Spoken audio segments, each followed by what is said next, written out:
nessa política de fazer um plano de Estado, ele não está preocupado com o próprio governo, e sim com a sucessão desse plano para próximos governos. Então, eu quero parabenizar toda a equipe do ministro Tarcísio por esse plano nacional de carga.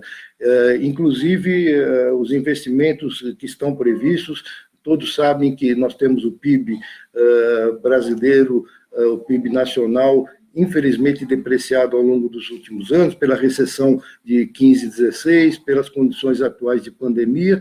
Então, investimentos, principalmente infraestrutura, trazem um aumento do PIB, e mais que isso, reduzem custos logísticos. Nós temos hoje custos logísticos da ordem de 12%, 13% do PIB, quando os países desenvolvidos têm cerca de 7% a 8%. Então, nós temos que reduzir o custo logístico brasileiro para um dígito, para que a gente possa alcançar patamares de desenvolvimento do próprio PIB e da economia do país. Então, eu vou começar na área de carga, falando das renovações antecipadas. É uma continuidade do PPI, foram elencados 5 projetos de renovações, hoje já temos qualificado a um 6º projeto, tivemos já a Malha Paulista da Rumo, com o contrato assinado em maio de 2020, com investimentos vultosos aí de 6 bilhões de reais. Aliás, os investimentos dessas 6 renovações remontam aí a 40 bilhões de reais, na revitalização da linha,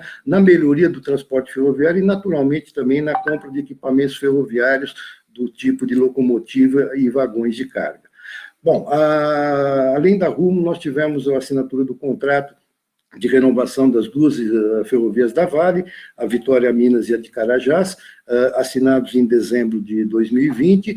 Hoje nós estamos na NTT em fase avançada, já prestes a ser enviado para o TCU, o programa de renovação antecipada da MRS, e temos também em andamento, em fase de avaliação, a da FCA.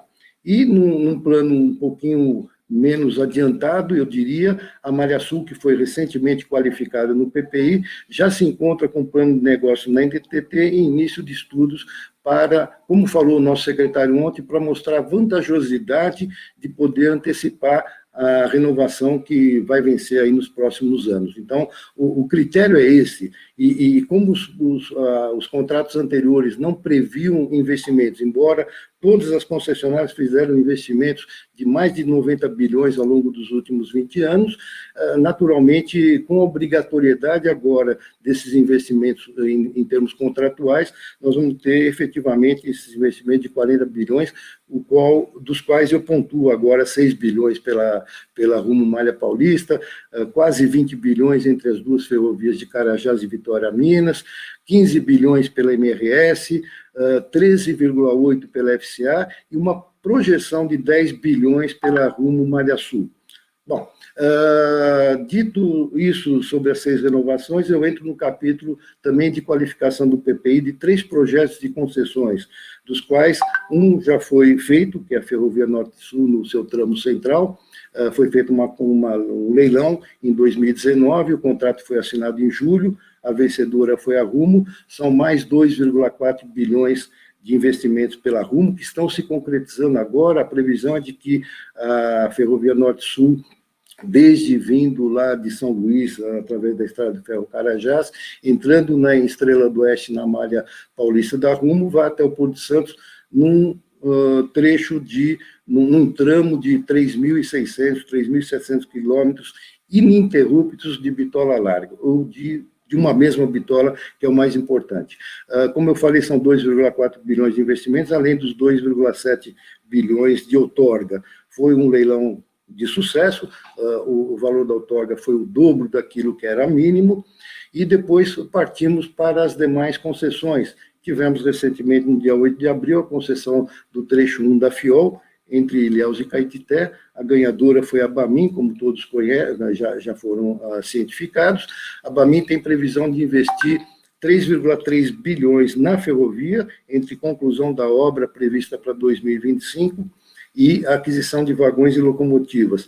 E esses 15 bilhões eles são completados com investimentos no Porto de Ilhéus, que é um porto que ainda não existe, ou é ainda primitivo, eu diria, mas será um porto para recebimento dos minérios que virão lá da região de Caetité, e também investimento na própria mina. Hoje eles estão com uma capacidade, com uma produção de 1 milhão de toneladas, é um minério de alta qualidade, do tipo da Estrada de Ferro Carajás, ou da mina de Carajás, perdão, e o plano que vem já cresce para 2 milhões, e ao longo dos próximos 5 a 10 anos já vão a 18 milhões no primeiro plano de expansão que eles já estão definindo no momento. E, por último, desses 3 projetos do PPI, é a Ferrogrão, que é uma ferrovia Greenfield, de 933 quilômetros, que vai ligar Sinop, no Mato Grosso, até Miritituba, no Pará, ligando aos portos fluviais de Miritituba e depois exportação para Santarém, Barcarena e assim por diante. É uma ferrovia estruturante, ela hoje está num condicionamento no TCU, no Supremo Tribunal Federal, que está sendo... Nós esperamos que, rapidamente, o plenário do STF decida sobre a decisão monocrática de um dos juízes, de um dos ministros, que foi de impedimento da continuidade do projeto da Ferrogrão. Esperamos que, proximamente, o STF recomponha essa situação e se deslanche. Há previsão de que, nesse segundo semestre, nós possamos ter esse leilão. Esses são 3 projetos, mas que foram multiplicados. Na questão da Vitória Minas, na sua renovação, foi usado o instrumento do investimento cruzado, criado pela Lei 11.348, lá de 77, em que a Vale vai construir a FICO, o primeiro trecho da FICO, de 383 quilômetros, entre Água Boa e Mara Rosa, na Ferrovia Norte-Sul. Ela vai fazer também um trecho lá da EF-118, entre Cariacica e Porto Anchieta, vai colocar dinheiro dela, da outorga, na FIOL 2, comprando cerca de 400 milhões de reais de trilhos, e de forma que esse instrumento de investimento cruzado é muito importante. Na hora que tiver uma ferrovia construída pela iniciativa privada, como seria a FICO 1, o governo vai ao mercado, faz um leilão para a operação dessa ferrovia, recebe uma nova outorga, e essa outorga é revertida para o setor ferroviário. Esse é um movimento que tem sido feito e que é muito importante para a gente criar uma rede de transporte ferroviário mais eficiente. Eu diria também que, além da FICO, tem outros projetos de investimento cruzado.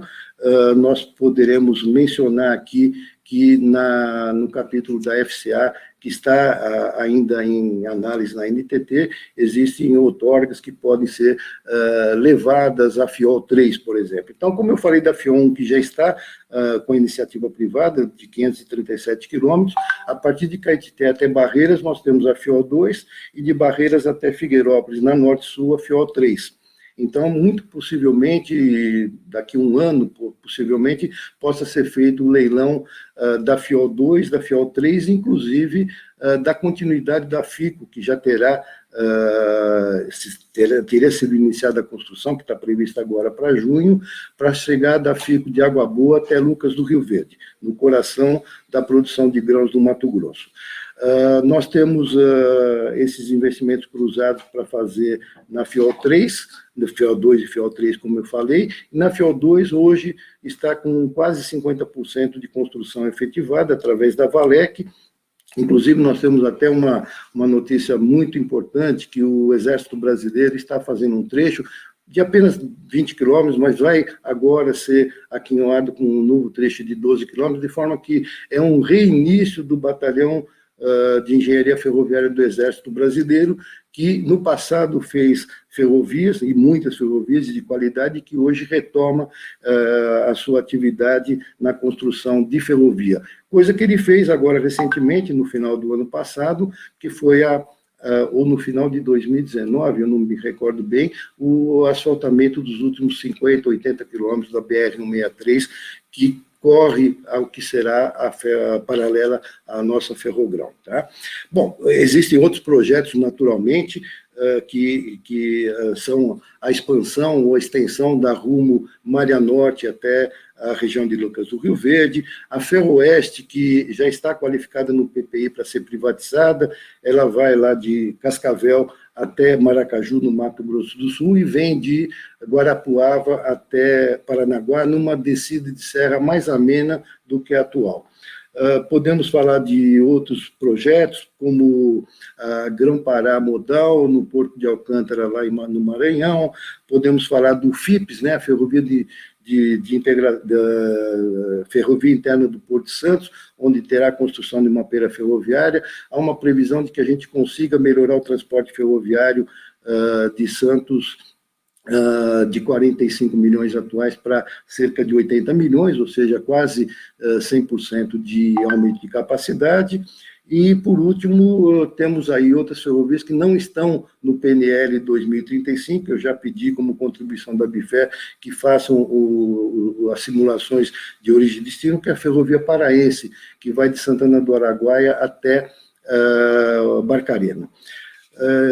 Na parte de passageiros, eu vou reduzir um pouco a apresentação para dar oportunidade de perguntas. Caso não haja, eu vou dar continuidade.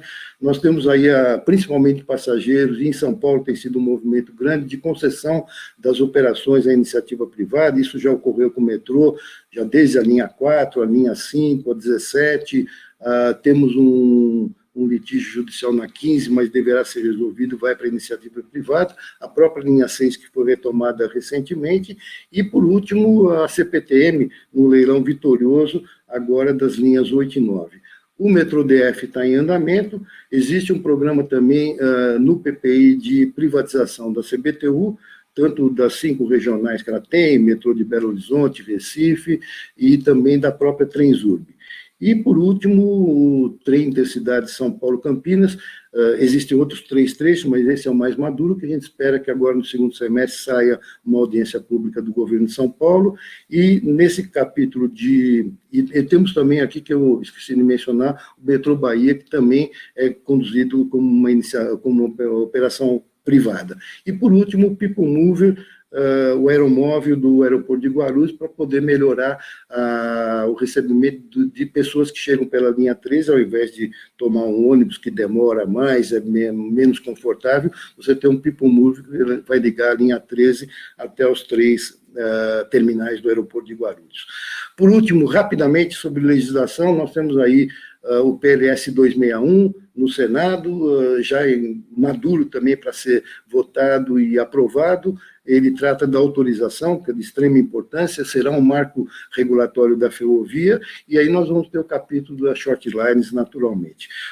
Como ontem eu perguntei ao secretário, e ele está atento à Política Nacional para o Desenvolvimento e Transporte de Passageiros sobre Trilhos, o decreto 10.161, o desfazimento de vagões e locomotivas inservíveis. Hoje nós temos mais de 40 mil vagões e 1.500 locomotivas que estão abandonados ou utilizados de forma ineficiente, de forma que isso é uma matéria-prima para que a indústria possa sair dessa situação de 90% de ociosidade que nós estamos.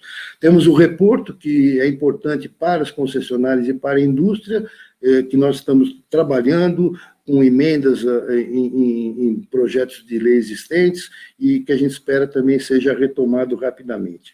E, por último, as reformas estruturais, que aí é no nível Brasil, né, que são as reformas tributária e administrativa. Então, eu ficaria por aqui, agradeço pela atenção de todos, fico à disposição para eventuais perguntas, e caso não tenham, eu dou uma continuidade em alguma coisa a mais que eu teria ainda para falar para vocês. Muito obrigado.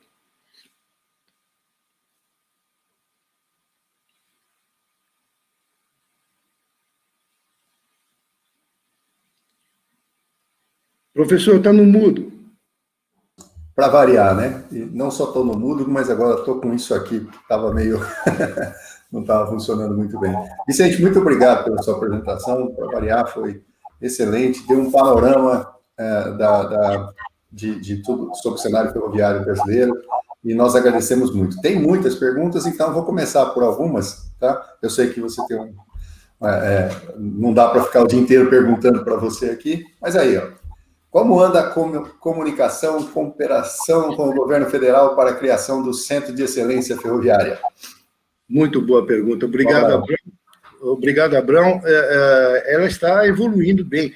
Nós temos um interlocutor que foi designado pelo ministro Tarcísio, que é o Ismael Trinques, que tem feito um trabalho excelente, inclusive com a própria Unicamp, com o IME, com a Embrap. Eu esqueci de falar no capítulo da indústria ferroviária, nós fizemos recentemente um acordo de cooperação com a Embrap, e as inovações têm ocorrido na indústria brasileira, né? Vagões double stack, vagões para transporte de celulose com cobertura de lona, locomotivas elétricas 100% a bateria, sinalização com CBTC e vai por aí adiante. Então, esse acordo de cooperação com a Embrap e também o Ministério da Infraestrutura capitaneando o Centro de Excelência em Transporte Ferroviário. Abrão, ele está muito evoluído. Temos também o RDT, que vai ser usado para isso, que o secretário falou ontem, com a participação da academia, como Unicamp, IME e as demais, naturalmente, e a indústria ferroviária, nós teremos esse Centro de Excelência em Transporte Ferroviário. Nós temos aí a visão de que a gente consiga fazer esse centro descentralizado, de forma que a gente aproveite toda a expertise dos diversos institutos e universidades existentes, como Unicamp, PT, Universidade Federal do Rio de Janeiro, o próprio IME, e que a gente possa... Inclusive, nós estamos numa fase hoje de informar ao Ministério, ao Ismael, quais são os equipamentos laboratoriais necessários para a indústria, que ela não possui, que seria importante numa réplica aí do TTCI norte-americano. Então, essa relação já está em mãos do Ministério, de forma que as coisas estão correndo bem, e eu espero que a gente tenha proximamente, sem poder definir uma data, aí com suporte de inovação da Embrap, que é extremamente importante, e o professor Alteliano teve muita participação nesse sentido, e a Embrap também conosco, para que a gente possa ter esse centro o mais rapidamente possível. Muito obrigado. Pergunta 2. Como está a situação de passageiros? E aí o Carl Berger pergunta sobre o trem-bala Rio-Campinas. Ou seja, você falou que ia falar um pouquinho mais, fique à vontade agora.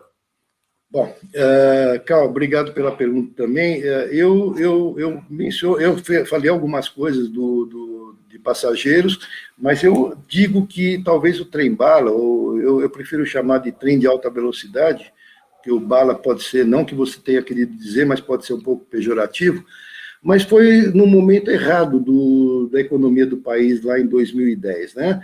Nós não tínhamos e não temos um trem regional. Quer dizer, eu acho que um passo importante para ter um trem de alta velocidade é você começar com um trem regional, que infelizmente ainda não temos. Então, quando eu mencionei o trem intercidade São Paulo-Campinas, eu falei que existem outros 3 trechos, e um deles é São Paulo-São José dos Campos. Então, exatamente no trecho que seria o trem de alta velocidade, desde o Rio de Janeiro até São Paulo, indo a Campinas, nós temos 2 trens intercidades, que um deles, como eu falei, maduro, de São Paulo a Campinas, e o outro já também avançado, que é até São José dos Campos. Então, uma boa parte, que é a de maior densidade de utilização do antigo trem de alta velocidade, estará em pauta proximamente através do governo de São Paulo. E quem sabe, a partir daí, a gente tenha a continuidade até o Rio de Janeiro. Nós estamos falando de 2 cidades densamente populosas, né, com números aí de região metropolitana de cerca de 10 milhões no Rio de Janeiro e 20 milhões em São Paulo, que são característicos de trem de alta velocidade. Mas enquanto não tivermos um trem regional, pelo menos, nós não podemos pensar mais alto do que ter um trem regional, que é o mínimo que a gente precisa no Brasil. Ok. O Nathan, agora tem, além do investimento em infraestrutura mencionado, existe algum projeto de longo prazo intermediado pela ABFER em ciência e tecnologia aplicada ao setor ferroviário brasileiro? Acredito que as iniciativas da ABFER em incentivar ciência e tecnologia na área ferroviária. Exatamente, olha, eu queria dizer que não é somente a ABFER, nós temos aí o nosso CIMEFRE, a NP Trilhos, a própria NTF, quer dizer, é um conglomerado de associações congêneres que tem ido numa direção só. Então, o trabalho conjunto dessas entidades, e a BIFER é uma delas, vai levar a que a gente tenha rapidamente esse centro de excelência em transporte ferroviário, porque o governo tem essa visão estratégica de termos esse centro e, além disso, como eu falei, com entidades como a Embrapi, ou Embrap, que nós fizemos agora recentemente um acordo de cooperação, no dia 15 de abril, nós vamos ter condições de levar avante esse planejamento do longo prazo, principalmente em termos de ciência e tecnologia. E a gente conta muito com a academia.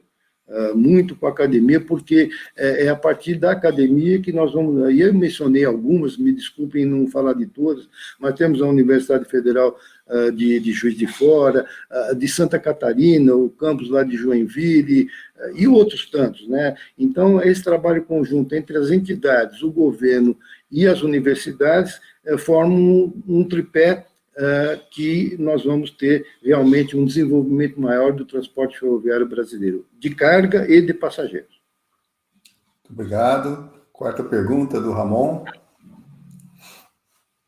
Como a ABFER pode contribuir com o planejamento a longo prazo da demanda das concessionárias e a indústria ferroviária para atender às previsões da demanda e renovação dos ativos? Isso está muito quente agora, né? Tá. Não, inclusive há uma previsão de acréscimo, inclusive nós tivemos agora recentemente uma entrevista, uma matéria jornalística com o diretor executivo da NTF, Fernando Paes, que ele prevê, com as renovações antecipadas já efetivas, um aumento de capacidade de 70 milhões de toneladas por ano. Claro que com a pandemia, embora o transporte ferroviário de carga não tenha parado, pelo contrário, ele se manteve no mesmo nível dos anos anteriores, ou seja, de 19 para 20, 20 para 21, nós não perdemos, diferentemente, naturalmente, do transporte de passageiros, que tanto sobre trilhos como sobre pneus teve um problema grave de demanda, a demanda caiu drasticamente em função de isolamento social e as receitas naturalmente caíram mais do que a própria demanda. Então, hoje elas estão numa situação que a gente entende que o governo deva prestar um auxílio, porque senão elas vão desaparecer. Mas a questão de carga, ela é flagrantemente positiva. Quer dizer, nós temos aí, já tem um anúncio de uma safra de grãos aí próxima, com outro recorde na faixa de 272 milhões de toneladas.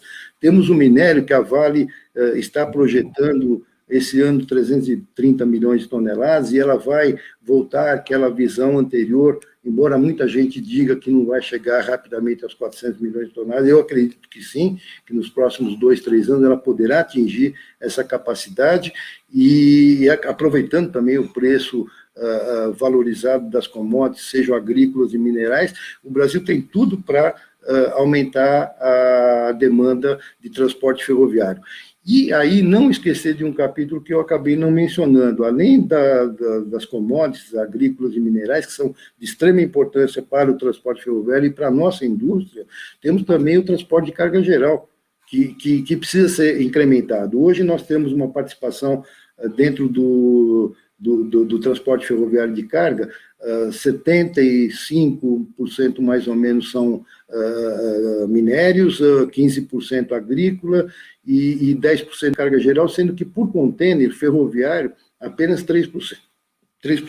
Eu acredito que com esse movimento da Brado e da própria MRS, a VLI também tem feito esse movimento de transporte com double stack, onde o gabarito permita, nós temos uma possibilidade de crescer o transporte de carga geral muito. Por exemplo, de Sumaré até Rondonópolis, você tem subindo cargas de produtos de higiene e limpeza, bebidas, e na volta traz grãos para exportação. De forma que eu acho que o transporte de carga geral ele vai ser incrementado através de contêiner, além dos outros produtos naturais, siderúrgicos, cimenteiros e tudo mais, e celulose mais recentemente, que a gente está acreditando que essa demanda dá para fazer um planejamento de longo prazo, e a indústria, naturalmente, como eu falei no começo, ela vai se servir desse aumento de demanda, porque ela vai crescer nessa esteira, tirando essa situação atual que a gente está se encontrando, que, de novo, eu digo que é dramática para nós. Vicente, vamos chegar a 30%? Logo? De quê? De transporte ferroviário de carga no país por ferrovias? Não, eu acho que mais, né? A previsão do PNL de 2035 é de 36%. Né? Então, eu acho que é um ponto em que a gente vai atingir um equilíbrio maior da matriz de transporte de carga brasileira, porque hoje, de novo, a gente acha que todos os modos de transporte são efetivamente importantes, a integração entre eles é importante, seja a ferrovia, a hidrovia, o transporte rodoviário, o portuário e o aeroportuário. Quer dizer, nós temos que trabalhar para a integração desses modos de transporte e aumentando a participação daquele que é menos, que é mais efetivo e hoje está em menor proporção. E o ferroviário tem isso, né? Dependendo do cenário que você tome, ele está aí com cerca de 20%. Então, a previsão que a gente tem um aumento, e aí eu diria o seguinte, o PNL 2035, nós fizemos as nossas contribuições, temos falado muito com o pessoal da EPL, eu acho que está um plano muito consistente e confiável, mas eu já mencionei isso para eles, de que 21 mil quilômetros de ferrovias nesse plano é muito acanhado. Nós temos hoje 30 mil quilômetros, dos quais 10 mil eles são inexistentes. Mas com a aprovação do PNL, do PSL, do projeto de lei do Senado, PLS 261, nós vamos ter a short lines. Então, há um movimento pelas renovações antecipadas de revitalizar aquilo que não é hoje utilizado. Eu menciono aqui no caso da Rumo Malha Paulista, que eles vão revitalizar Colômbia e Panorama. Então, quer dizer, são trechos que não estão sendo utilizados, que serão. Na Short Lines também terá um movimento no sentido de poder fazer na Short Line tanto carga quanto passageiro. Então, eu diria o seguinte, que os 30 mil quilômetros atuais, eles não são plenamente utilizados e eles serão daqui um pequeno espaço de tempo. E com os projetos em andamento das concessões, dos leilões, das próximas concessões, de expansões e tudo mais, eu tenho aí mais ou menos 4, 5 mil quilômetros. Nós temos aí 4, 5 mil quilômetros. Então, eu acho que considerar no PNL 21 mil quilômetros de ferrovias é muito acanhado. Nós temos que levar isso para 34 mil quilômetros de ferrovias para poder ser um plano que vai atingir a participação do modal ferroviário em 36%, senão nós não vamos chegar lá. E aí eu não tinha mencionado, mencionei a Paraense, mas tem outros projetos aí, também uma contribuição nossa à EPL foi a questão do transporte hidroferroviário para Manaus e de Manaus para o Sudeste. Nós temos aí, a partir da Estrada de Ferro Carajás, uma parte rodoviária e uma parte hidroviária, que depende do derrocamento do Pedral do Lourenço, que está no radar do Ministério da Infraestrutura, para fazer isso, já está em fase de licenciamento ambiental, e quando a gente tiver esse derrocamento, nós vamos ter uma carga monumental que vai em direção a Manaus para produtos de higiene, limpeza, utilização, tudo mais, e produtos de alimentos, e vai voltar de Manaus com toda aquela carga que hoje vem de rodovia e que nem mesmo a cabotagem, infelizmente, é utilizada. Então, nós temos um projeto aí grande que poderá ser feito aí nos próximos 10 anos. Vicente, obrigado pela pergunta. Nós temos mais um monte de perguntas, gostaríamos de ficar o dia todo conversando com você. Tem perguntas sobre trilho, tem gente querendo perguntar mais sobre o Centro de Excelência, tem muita coisa, mas infelizmente a programação não permite. Queria agradecer muito a sua presença de novo e já pode colocar no calendário para o ano que vem, se possível presencial ou sem presencial, a gente vai conseguir fazer isso. Muito obrigado. Se você tiver considerações finais, fique à vontade.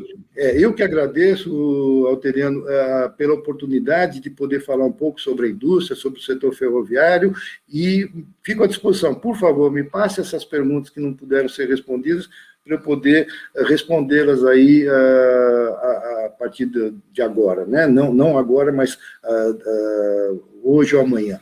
E fico muito satisfeito de já ter sido convidado para o 5º simpósio de engenharia ferroviária, se Deus quiser presencialmente, e se não for possível, a gente faz virtual, que está muito bom. Tá? Obrigado a todos e um bom dia, e um bom evento.